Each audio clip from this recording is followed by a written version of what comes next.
हे good afternoon बच्चों। कैसे हो आप सभी? होप करता हूँ आप सभी अच्छे होंगे। तो बेटा आज हम सेल चैप्टर के क्वेश्चंस करेंगे, है ना। और इससे पहले आपके सारे चैप्टर से सीक्वेंस के साथ आपके सारे चैप्टर्स के क्वेश्चंस लगभग हो चुके हैं, है ना।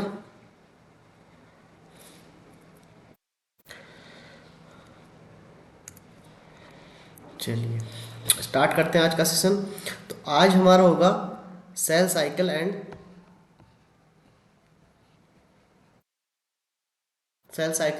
Of life, unit of life, ठीक है। चैप्टर का नाम है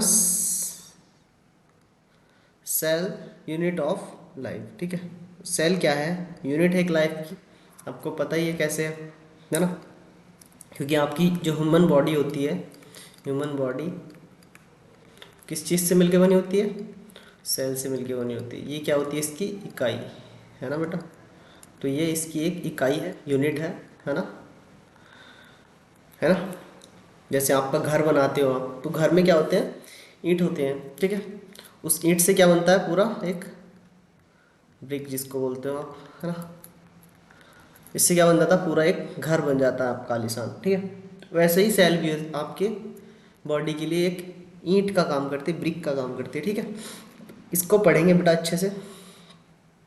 देखो इसके क्वेश्चंस आपको बहुत इंपॉर्टेंट है, क्योंकि इसके क्वेश्चंस लगभग लगभग इस चैप्टर से हर साल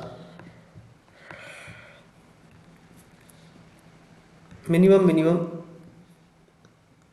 4 से 5 क्वेश्चंस इस चैप्टर से आते हैं। कभी कभी देखने को मिला है 6 से 7 क्वेश्चंस भी आए हैं, ठीक। तो इतने एमसीक्यू आपको देखने को मिलेंगे इसमें से, ठीक है। और इसके आज हम करने वाले हैं 70 एमसीक्यू। तो स्टार्ट करते हैं आज की क्लास, ठीक है। लेट्स गेट स्टार्टेड, है ना। फर्स्ट क्वेश्चन से स्टार्ट करते हैं बेटा। फर्स्ट क्वेश्चन है, वॉज जर्मन साइंटिस्ट, थोड़ा बड़ा और कर लेते हैं क्योंकि अच्छा से दिखेगा, ठीक है। वॉज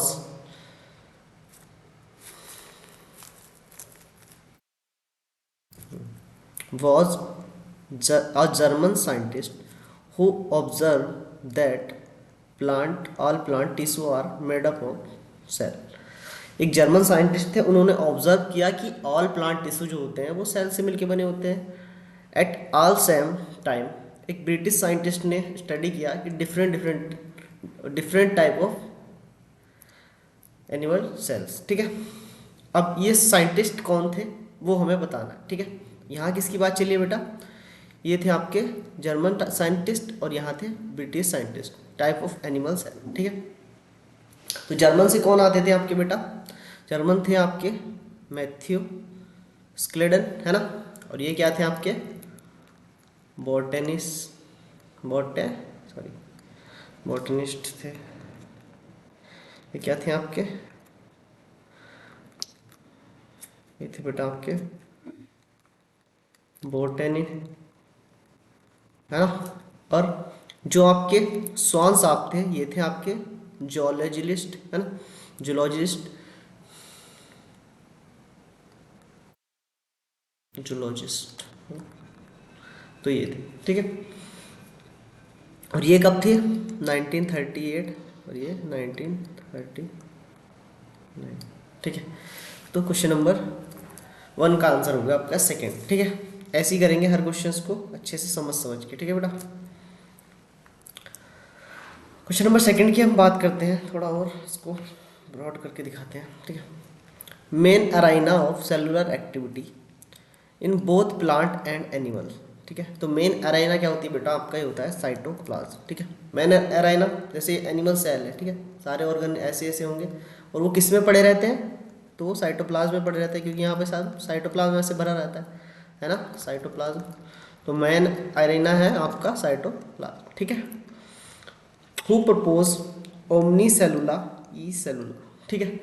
एम ओमनी सेलुला ई सेलुला किसने प्रपोज किया था? तो ये किया था आपके बेटा रॉबर्ट बिरको ने, ठीक है। और कब किया था? 1855 में, ठीक है। Question number 4, alga cell wall is made up of. Alga की जो सेल वॉल होती है वो किस चीज़ से मिलकर बनी होती है ना। तो ये बनी होती है बेटा सेलुलोज, गेलेक्टन, मैनन एंड मिनरल्स। ठीक है, ठीक है, ठीक है। Question number 5, the detailed structure of cell membrane was studied only after the advent of electron microscopes in this year। तो किस ईयर में आया था बेटे ये डिटेल स्ट्रक्चर? हम जब देख सकते थे किसकी, सेल मेम्ब्रेन की, तो एक इलेक्ट्रॉन माइक्रोस्कोप की बात चली, तो ये आया था आपका 1950 में। ठीक है। Depending upon the membrane protein can be classified an integral protein और पेरिफेरल प्रोटीन। ठीक है, इंटीग्रल प्रोटीन और पेरिफेरल प्रोटीन कहाँ होते हैं? ठीक है, तो ये होते हैं आपके एज ऑफ एक्सट्रैक्शन। ठीक है। An improve model of structure of cell membrane was propose Singer and Nicolson, है ना। सिंगर और निकोलसन ने कब किया था? और वाइडली एक्सेप्टेड थ्योरी, ये कौन सी एक्सेप्टेड थ्योरी थी? तो इन्होंने बेटा मॉडल दिया था सेल मेम्ब्रेन का, है ना, प्लाज्मा मेम्ब्रेन का, सॉरी प्लाज्मा मेम्ब्रेन का, और ये होता फ्लूइड मोजाइक मॉडल, और ये 1972 में इन्होंने दिया था। ठीक है, ठीक है। According to fluid mosaic model the quasi fluid nature of, quasi fluid nature है ना, ये डैश है, इनेबल लेटरल मूव ऑफ प्रोट, इसके लिए क्या चाहिए थी? Within the overall bilayer the ability to move within the membrane measure to as its. ठीक है, अब इसमें क्या आपको फिल करना है? ठीक है, क्वासी फ्लूइड नेचर बताना है। ठीक है, क्वासी फ्लूइड नेचर में क्या था बेटा आपका? लिपिड आ जाएगा, तो ए हो जाएगा इसका, इसमें लिपिड आ जाएगा, है ना। क्वासी फ्लूइड में लिपिड आ जाएगा, है ना। और लेटरल मोबिलिटी, लेटरल मोबिलिटी को कौन प्रोवाइड करेगा? आपका प्रोटीन, है ना, प्रोटीन। इट इज द, और मेम्ब्रेन कैसी थी बेटा? फ्लूइडिटी, है ना, तो इसमें फ्लूइडिटी आ जाएगा। तो क्वेश्चन नंबर फर्स्ट आपका आंसर आ जाएगा इसका। ठीक है, क्वेश्चन नंबर 8 का फर्स्ट आंसर आ जाएगा। बड़े ध्यान से पढ़ना है question. The fluid nature of membrane is also important from the point of view of the function life. ठीक है, फंक्शन लाइफ, तो क्या कहना चाह रहा है? ठीक है, अब देखो सेल ग्रोथ, इसका व्यू फंक्शन देखना है बेटा सेल मेम्ब्रेन का। ठीक है, क्वेश्चन नंबर, सेल ग्रोथ काम कराते हैं, इंटरसेलुलर जंक्शन बनाते हैं, सिक्रीशन का काम एंडोसाइटोसिस करती है, एंड सेल डिवीजन का भी काम इसका होता है आपका मेम्ब्रेन। ठीक है, तो फ्लूइड नेचर, प्लाज्मा मेम्ब्रेन। ठीक है, तो ऑल ऑफ दीज। ठीक है बेटा, आगे समझ। तो ये आपका one of the most important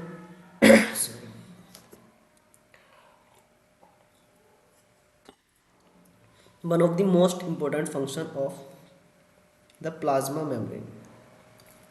plasma membrane का इंपॉर्टेंट फंक्शन क्या होता है? तो होता है transport of molecules across it. ठीक है, क्वेश्चन नंबर 11।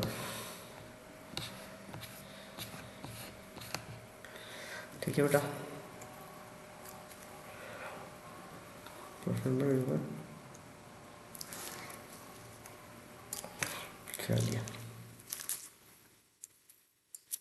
देखिए, क्वेश्चन नंबर 11 क्या कह रहा है आपका?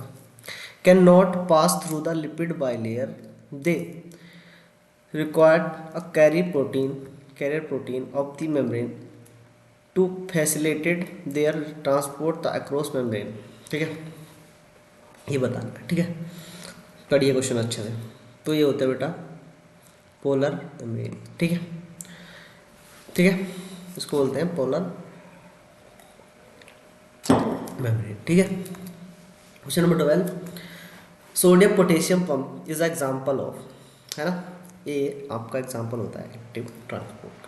ठीक है, कोई दिक्कत, कोई परेशानी यहाँ तक? Mark the incorrect match transport of molecule across the membrane. ठीक है, neutral solute, simple diffusion, water, osmosis, non polar molecules facilitated, ATP active, ATP utilisation, जल्दी से बताएंगे। तो आपका जो नॉन पोलर होता है मॉलिक्यूल्स वो फैसिलिटेट नहीं कराते, फैसिलिटेट कराती हैं आपकी प्रोटीन। ठीक है, तो ये आपका गलत हो जाएगा बेटा। क्वेश्चन नंबर 14 की बात करें हम, क्वेश्चन नंबर 14 की बात करेंगे, माइटोकॉन्ड्रिया है ना, माइटोकॉन्ड्रिया। ठीक है, चलो ठीक है। Are the easily visible under the microscope. तो बेटा इजीली नहीं होती, इसके लिए डाई आती है। ठीक है, तो ये आपका गलत हो गया। आर द टिपिकल सोसेस शेप एंड सिलिंड्रिकल, ये सही बात है, सोसेस शेप होती है। और डबल मेम्ब्रेन बाउंड स्ट्रक्चर, ये भी सही बात है, डबल मेम्ब्रेन होती है। टू एक्वस कंपार्टमेंट, हाँ 2 कंपार्टमेंट होते हैं, पहला इनकरेक्ट और तीनों है इसके करेक्ट। ठीक है, ये भी बात सही है ना। चलिए क्वेश्चन नंबर 15 की बात करेंगे। Inner mitochondrial membrane form infolding called, इसकी इनफोल्डिंग को क्या कहते हैं बेटा? अब थैलेगोइड के क्या होती है? थैलेगोइड तो आपकी ग्रेनम होती है ना, ये तो आपका होगा नहीं, क्लोरोप्लास्ट के अंदर जो ग्रेना होती है उसमें ये थैलेगोइड होती है ना। तो क्रिस्टी कहते हैं, क्रिस्टी कहते हैं, ये बता दो। तो इसे कहते हैं क्रिस्टे। ठीक है, the number of mitochondria per cell is variable depend on, किस पे डिपेंड करता है? तो ये करता है बेटा फिजियोलॉजिकल एक्टिविटी ऑफ सेल। जितने ज़्यादा आप फिजियोलॉजिकल एक्टिविटी ज़्यादा करते हो, जैसे कि धावक होते हैं है ना, जो आपके मैराथन वाले लोग होते हैं जो रनिंग करते हैं बहुत ज़्यादा, उनके पास क्या होती है, माइटोकॉन्ड्रिया की नंबर्स क्या होते हैं, ज़्यादा होते हैं। ठीक है, ये आपकी सेल की फिजियोलॉजिकल एक्टिविटीज़ पर डिपेंड करता है। ठीक है, चलिए क्वेश्चन नंबर 17 की बात करते हैं। डायमीटर ऑफ गोल्गी सिस्टर्नीज, तो इसका कितना होता है बेटा? तो इसका होता है 0.5 माइक्रोमीटर से 1 माइक्रोमीटर का। ठीक है, Golgi, Golgi complex has, Golgi complex कैसे होते हैं बेटा? ये होते हैं वेरिंग नंबर ऑफ सिस्टर्नीज। ठीक है, चलिए which cell organelle divides the intercellular space into 2 distinct compartment, lumen and extra lumen cytoplasm जिसको बोलते हैं, है ना, कंपार्टमेंट, इसको क्या बोलते हैं? जल्दी से बोलेंगे। इसको बोलते हैं एंडोप्लाज्मिक रेटिकुलम। ठीक है, question number 20, which of the following is not a component of endomembrane system? कौन एंडोमेम्ब्रेन सिस्टम का पार्ट नहीं है ना, नॉट, है ना बेटा।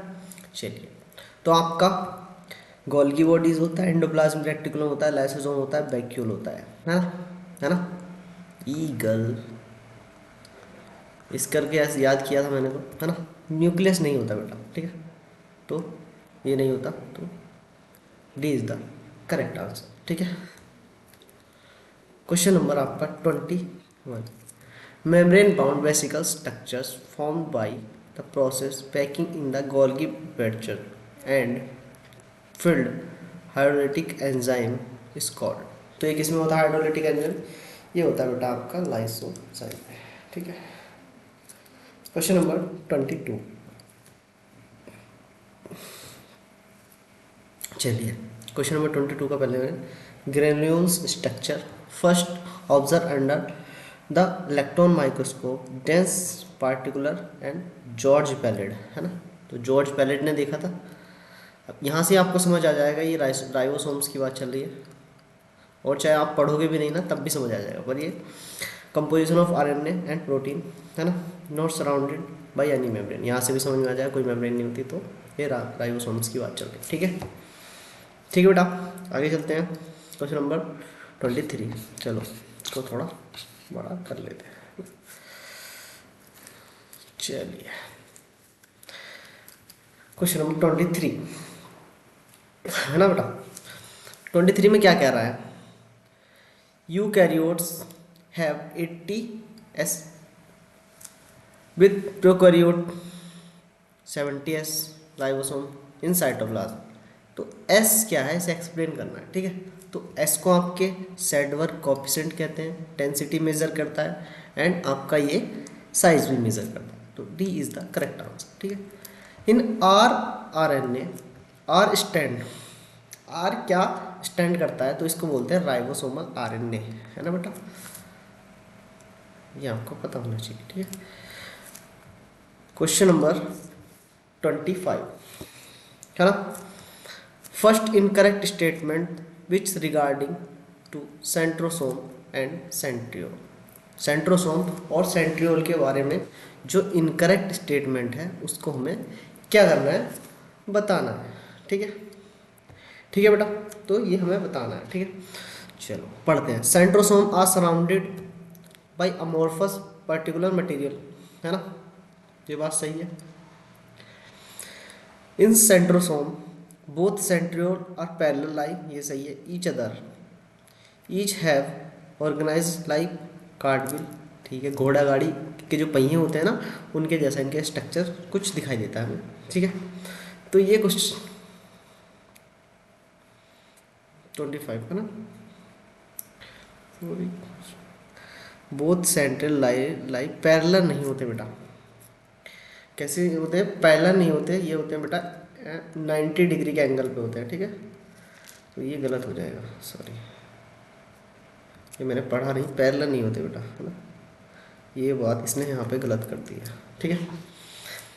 Question number point number C, centrioles are made up of 9 university space peripheral fibre tubulin, ये भी बात गलत है, ठीक है।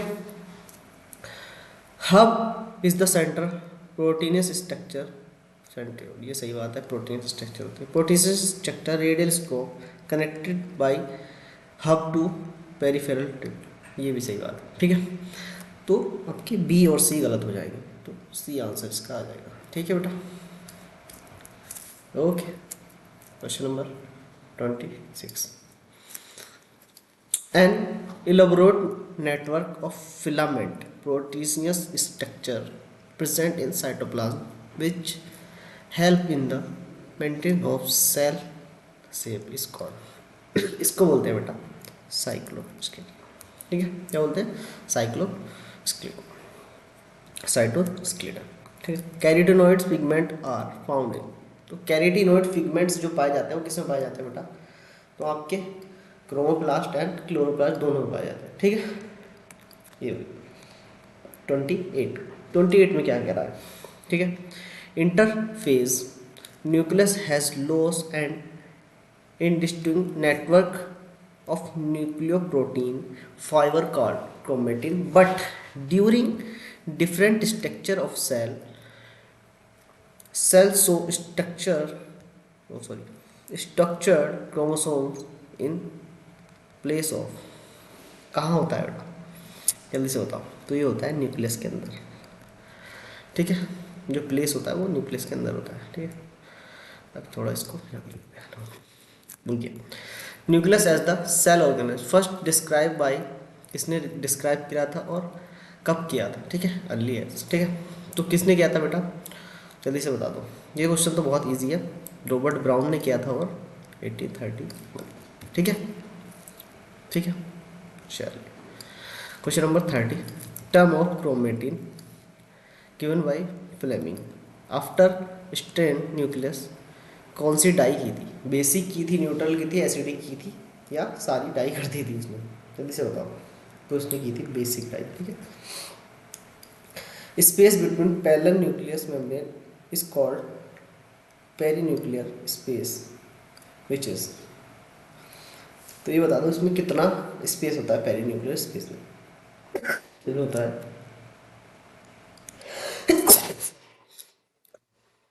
तबीयत खराब हुई, 10 से 50 नैनोमीटर, ठीक है, ठीक है भाई। A single human cell approximately, जो सिंगल ह्यूमन सेल होती है, ये क्वेश्चन आपके जेनेटिक्स में दे रखे हैं, यहाँ नहीं है तो ठीक है, पर क्वेश्चन है आपके, ठीक है। कितनी होती है, स्टर द अमंग क्रोमोसोम्स, अब क्रोमोसोम्स कितने होते हैं, है ना।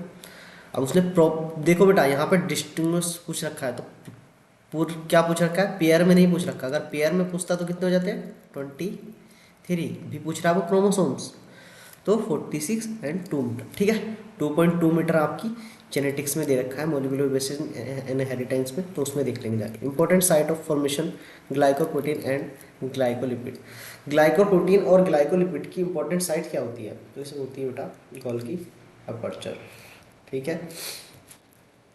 Peptide bond synthesis in cytoplasm of this cell take place, किससे बनता है बेटा पेप्टाइड बॉन्ड, तो ये बनता है आपका राइबोसोम प्रोटीन सिंथेसिस, ठीक है। In eukaryotes a cellular component that resemble eukaryotic cell is, जल्दी से बताइए, तो करते हैं प्लाज्मा मेम्ब्रेन की वजह से, ठीक है। प्रोकैरियोट्स में नहीं होती plasma membrane. Basic unit of cell, basic unit क्या होती है सेल, सॉरी लाइफ की बेसिक यूनिट ऑफ सेल मैंने खुद नहीं बता दिया आंसर, ठीक है, ठीक है, सेल होती है, ठीक है, बेसिक यूनिट। ये तो तुमसे बच्चों वाले क्वेश्चन पूछ लिया इसने यहाँ पे, अच्छे अच्छे क्वेश्चन अब करेंगे ज़्यादा, sorry. Question number 37, cristae are found, तो आपके क्रिस्टे कहाँ मिलते हैं बेटा, या भी मैंने बताया था इनफोल्डिंग ऑफ माइटोकॉन्ड्रिया, ठीक है। तो ये आपका 31 का हो जाएगा, 37 का हो जाएगा क्या 4, ठीक है। The physiochemical approach to study as understand living organism is called, इस कंडीशन को क्या कहते हैं बेटा, जल्दी से बताओ। ये क्वेश्चन आपका नीट 2025 में आया हुआ है, नीट 2025 में आया पिछली बार ही, ठीक है बेटा, ठीक है। इसे कहते हैं रिडक्शनल बायोलॉजी, ये नीट 2000, बस उल्टा था कि इसमें ऑप्शंस ने पूछ लिया था कि रिडक्शनल बायोलॉजी किसे कहते हैं, है ना, उल्टा, ठीक है। तो 2025 में क्वेश्चन आया, which of the following scientist explain that cell divide and new cell are formed from pre existing cell, ये किसने बोला था, न्यू फॉर्म जो बनते हैं तो पहली वाली सेल से ही बनते हैं, ये किसने बोला था, ये जल्दी से बताओ। तो ये बोला था आपके रुडोल्फ ओमली सेलुला ई सेलुला करके स्टेटमेंट दिया था इन्होंने, है ना, उसी से इन्होंने वो बोलने का कोशिश किया था, ठीक है बेटा। क्वेश्चन नंबर आपके 40 की बात करें, which of the following scientist give the cell theory a final shape, cell theory को फाइनल शेप किसने दी थी, वो दी थी आपके रुडोल्फ विर्को ने, ठीक है। क्वेश्चन नंबर 14 का हो जाएगा। अगर बात करते थ्योरी, है ना, इन्होंने क्या दिया था, अजम्पशन दिए थे, ठीक है, पर फाइनल शेप जो दी थी रुडोल्फ विर्को ने दी थी, उन्होंने बताया था ओमनी सेलुला ई सेलुला, जो पुरानी सेल से मिलकर ही नई सेल्स आपकी मिलती है, ठीक है। Which among the following is not a function of mesosomes, इसमें से कौन सा मीजोसोम्स का फंक्शन नहीं है, तो सिंथेसिस ऑफ फूड का इसका फंक्शन नहीं है, बाकी सब है। सेलुलर फॉर्मेशन कराती है, डीएनए रेप्लिकेशन कराती है, डीएनए डॉटर सेल्स भी बनाती है, ये भी इसी का फंक्शन है, ठीक है बेटा। Question number 42, in prokaryotes like cyanobacteria resides mesosomes other membrane extensions into cytoplasm is, जल्दी से बताओ कहाँ होते हैं, तो ये होते हैं बेटा आपके क्लोरोप्लास्ट, ठीक है। इनको क्या बोलते हैं, इनको भी तो कुछ बोलते होंगे, इसको क्या बोलते हैं क्रोमैटोफोर, है ना। Regarding to inclusion body find out the incorrect statement, हमें क्या बताना है, गलत स्टेटमेंट बताना है, ठीक है, किसके रिगार्डिंग, इंक्लूजन बॉडी। तो इंक्लूजन बॉडी का वर्क क्या होता है, पहले तो आपको वही पता होना चाहिए ना।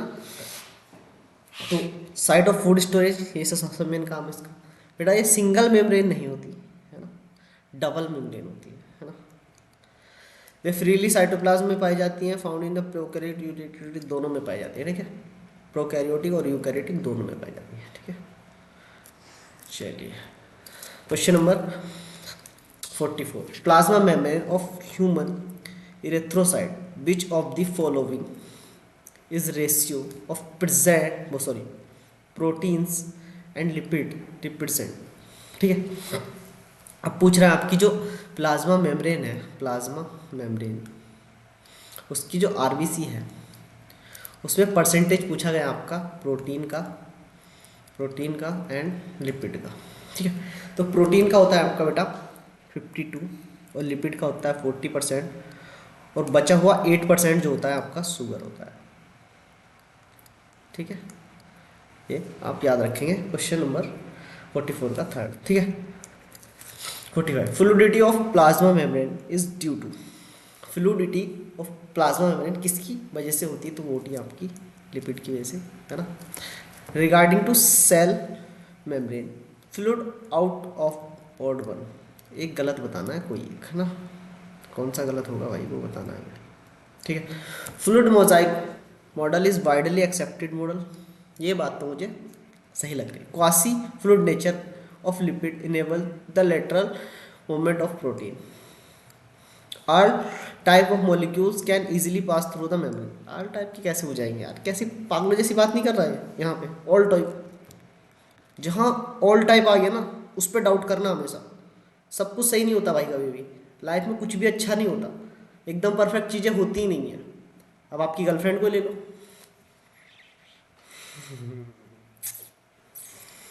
छोड़ दिए ना, दिल के तार जोड़ दिए मैंने। विच टाइप ऑफ सोल्यूट में move across plasma membrane from higher to lower concentration along concentration gradient without of help of trans membrane protein. Sir ऐसी बात मत किया करो, जल्दी से आंसर बताओ। मैं तो भाई चाहता नहीं हूँ, मतलब तुम्हारे दुख ही तो नहीं छेड़ना चाहता मैं, तो इसको कहते हैं न्यूट्रल सॉल्यूट। ठीक है, मैं तो चाहता नहीं हूँ कि तुम्हारे दुख आए बाहर, वरना मैं तो और भी कुछ भी कह सकता हूँ। ठीक है, पूरे दिन बाबू बाबू करते हो, वो तुम्हारा काट के चले जाती है फिर, है ना, यही होता है सबके साथ। तो इससे बेटा पढ़ाई पे फोकस कर लो, ज़्यादा दिन बचे नहीं है ना, 80 दिन बचे, पढ़ाई कर लो। ठीक है, चलो क्वेश्चन करते हैं हम। Select out the wrong statement, एक गलत स्टेटमेंट बताना है। ठीक है, natural solute can move according to concentrated gradient non polar lipid. ठीक है, तो ये बात आपकी सही है ना, बाइलेयर के द्वारा होता है, ये बात सही है। Water can be move according to concentration gradient across the non polar bilayer membrane, ये भी सही है। ठीक है, non polar molecule can not pass through the non polar, कैसी बात कर रहा है, अगर नॉन पोलर ही मॉलिक्यूल्स है वो नॉन पोलर के साथ क्यों नहीं होगा भाई। लाइक डिसॉल्व, लाइक का नाम नहीं सुना क्या इन लोगों ने। Which of the following is not a function of cell wall, cell wall का फंक्शन इसमें से कौन सा नहीं है। ठीक है, प्रोटेक्शन एंड मैकेनिकल डैमेज का काम होता है, ये सही बात है भाई। सेल टू सेल इंट्रैक्शन कराती है, ये भी सही है। बैरियर टू अनडिजायरेबल मैक्रोमोलिक्यूल्स, ये भी सही है। सिक्रीशन का काम इसका नहीं होता, ये मेम्ब्रेन का काम होता है। ठीक है, which of the following component is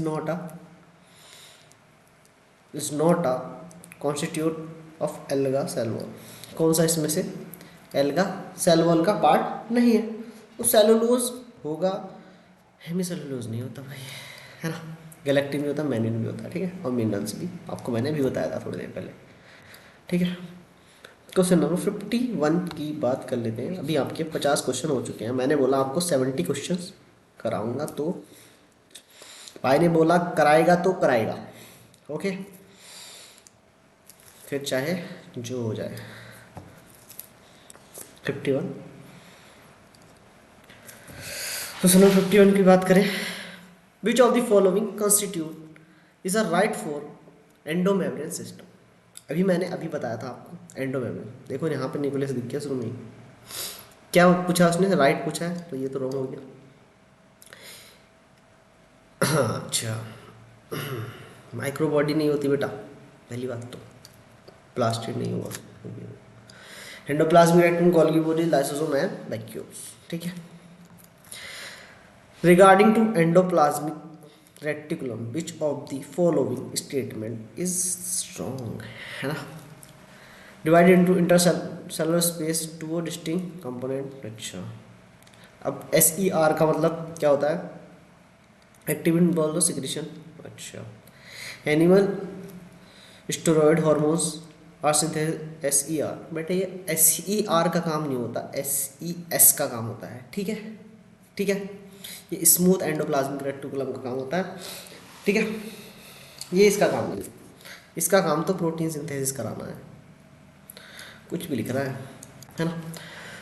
53 की बात करेंगे। Golgi complex receive protein for modified sorry modification from RER eight which phase. ये क्वेश्चंस तगड़े हैं तुम्हारे। ठीक है, ये क्वेश्चन तगड़ा है। ठीक है, तो से 6 फेज कहते हैं। ठीक है, मॉडिफाई करेगा और ट्रांसफर ट्रांसफेज में देगा। ठीक है, ये याद रखना, ये कंफ्यूज करने वाली टर्म्स है। ठीक है, which of the following reasons explain best the close association of Golgi complex with ER।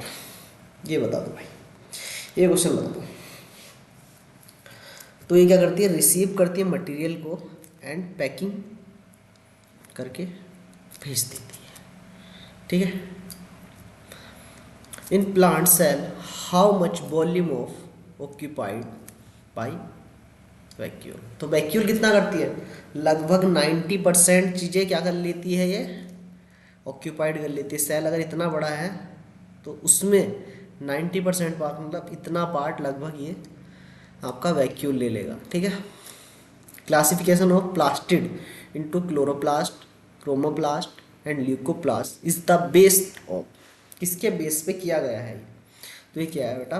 Pigment के बेसिस पे, है ना। क्लोरोप्लास्ट कैसा होता है? मतलब क्लोरीन इसमें पाया जाता है, मतलब ग्रीन होता है, पिगमेंट के बेसिस पे। ठीक है, chloroplast of higher plant consist, किसमें मिलता है आपका क्लोरोप्लास्ट, है ना।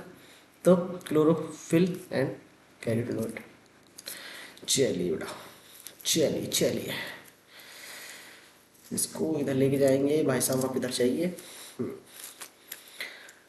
Regarding to cilia and flagella which of the following statement is incorrect. कौन सा स्टेटमेंट आपका करेक्ट, ओ सॉरी इनकरेक्ट होने वाला है? करेक्ट का नाम याद है। ठीक है, cilia is small and flagella is long. ये बात एकदम सही की, एकदम सही बात की। सीलिया कैन इधर और सराउंडिंग, ये भी बात सही है ना। Flagella is responsible for movement of surrounding of fluid. तो बेटा फ्लैजुला का काम ये नहीं होता, अटैचमेंट का काम होता है। ठीक है, सीलिया काम होता है आपका मूवमेंट का। ठीक है, plasma membrane covering of flagella and cilia surrounding the centre core, that is known. इस सेंटर को क्या कहते हैं? आप जल्दी से बता देंगे। इसको कहते हैं एक्सोनीमा। ठीक है, NCERT में साफ साफ लिखा है, ऐसे टर्म्स का यूज़ किया गया है ना कि हिला दे आपकी अंगड़ी पंगड़ी। Radial spoke of flagella have in connection between, किस किस के बीच में कनेक्शन पैदा करने का काम करता है? तो ये काम करता है one of the peripheral doublet and central sheath. ठीक है बेटा, ठीक है। What is the orientation of centriole and centrosome? तो कैसे होता है? पैरेलल तो मैंने पहले ही कट किया था एक ऑप्शन में। कैसा होता है? परपेंडिकुलर, 90 डिग्री पे होता है ना बेटा। Okay, question number 62। Question number 62, Robert brown, brown brown आदमी क्या कर रहे थे? तो ये न्यूक्लियस की खोज की थी इन्होंने। ठीक है, तो दूसरा ये ऑप्शन आपके कट हो गए। फ्लेमिंग भैया ने क्या किया था? हाँ, फ्लेमिंग भैया ने क्या किया था? पैकिंग ऑफ जेनेटिक मटेरियल, है ना। क्या किया था? Staining of nucleus. तो फ्लेमिंग भैया ने ये किया था। ठीक है, पैलेट भैया ने क्या किया था? तो जॉर्ज पैलेट पार्टिकल्स निकाले थे, राइबोसोम्स निकाले थे, है ना। तो ये हो गया और फर्स्ट। फर्स्ट आंसर, ठीक है। चलिए बेटा 63 की बात करते हैं। Nucleolus is the site of, nucleolus site क्या है बेटा, जल्दी से बताओगे। सिंथेसिस ऑफ राइबोसोमल आरएनए, यहाँ पे प्रोटीन सिंथेसिस होता है ना।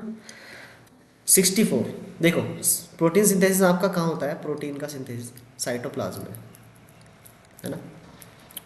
और न्यूक्लियोप्लाज्म क्या, न्यूक्लियोलस क्या है, न्यूक्लियस का साइटोप्लाज्म, तो इसमें होता है बेटा प्रोटीन सिंथेसिस। तो प्रोटीन सिंथेसिस आपका दो जगह हो सकता है, एक तो आपका साइटोप्लाज्म बाहर हो सकता है और एक न्यूक्लियस के साइटोप्लाज्म में हो सकता है, ठीक है। Classification of chromosome with respect to the shape based on, जल्दी से बताओ।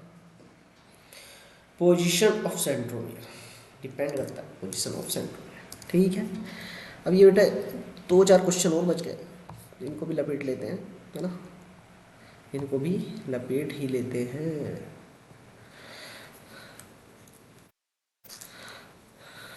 चलिए भैया, भाई साहब बीच में अब बात करेंगे, बीचों बीच बैठ के, आ जाओ। 65 की बात करते हैं। Chromosome with centromere slightly away from centre is known as, थोड़ा सा क्या होगा, स्लाइटली दूर होगा, स्लाइटली अभी होगा, तो स्लाइटली थोड़ा सा दूर हो गया तो इसको क्या बोलते हैं बेटा, सब मेटा सेंट्रिक, है ना। क्वेश्चन नंबर, अब देखो ये क्वेश्चन सबसे बेस्ट क्वेश्चन होते हैं मेरे हिसाब से। ये क्वेश्चन इतना बेस्ट है ना कि नीट 2026 में आने की पूरी प्रोबेबिलिटी रखता है क्वेश्चन, ठीक है। बहुत अच्छा क्वेश्चन है, अब करोगे मजा आ जाएगा, ठीक है। मेटा सेंट्रिक, अभी मैंने क्या बताया आपको, सब मेटा सेंट्रिक, तो यही देख लीजिए। स्लाइटली कौन बात कर रहा है भाई, देखो ये हमने जोड़ा मिला दिया, एक ही से मिल गया जोड़ा। सोचो अगर एक भी पता है ना, क्वेश्चन आप कर ले जाओगे बेटा, ठीक है, एक ही से जोड़ा मिल गया ना, बाकी आप मिलाते रहना, ठीक है। Find out the incorrect statement about secondary contraction, तो इसे क्या कहते हैं बेटा, इसे कहते हैं नॉन एज सैटेलाइट, इसको बोलते हैं सैटेलाइट डीएनए, ठीक है। तो ये हो गई आज की आपकी क्लास बेटा ख़त्म, है ना। आज हमने अपने 67 क्वेश्चन किए, है ना। अगली क्लास आपकी आ रही है बेटा cell cycle and cell division की, उसमें भी लगभग इतने ही क्वेश्चंस होंगे, है ना, और बिल्कुल अच्छे से कराएंगे, ठीक है। तो आज के लिए इतना पेशेंस रखने के लिए थैंक यू, मिलते हैं कल ऐसे ही, तब तक हंसते मुस्कुराते रहिए और अपनी लाइफ में खूब मज़े कीजिए और अच्छे से पेपर फोड़ के आना।